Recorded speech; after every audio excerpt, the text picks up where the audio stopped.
gender care, not trans care. The GOP is limiting health.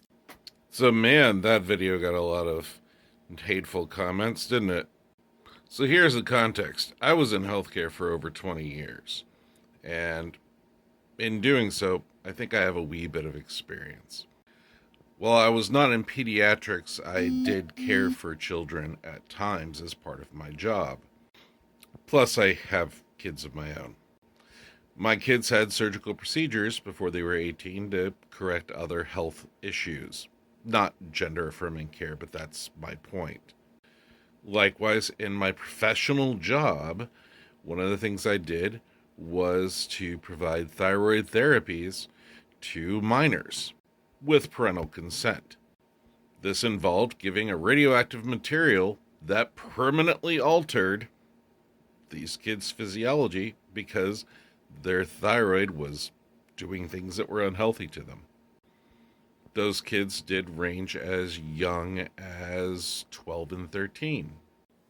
So if you're going to say that a parental consent for a minor, along with a physician's input and prescription, is insufficient, then you are invalidating a whole ton of healthcare. And yes, boys and girls, that includes circumcisions, which is quite literally genital mutilation without the person's consent. If you examine these arguments at all and take them to any kind of logical conclusion, then they quickly become unworkable because they aren't meant to be logical. They're bigotry dressed up in concern for the children.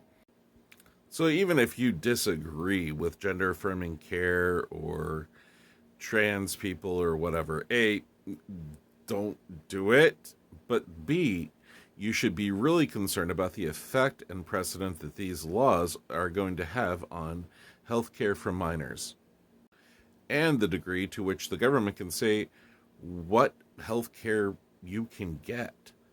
It's ironic, isn't it, that the same party that was all worried about death panels with Obamacare, which never happened, is suddenly okay with the government getting all up in your healthcare business now. In the meantime, feel free to keep posting your ignorance while I'm asleep during the day, so I have something amusing to laugh at when I wake up.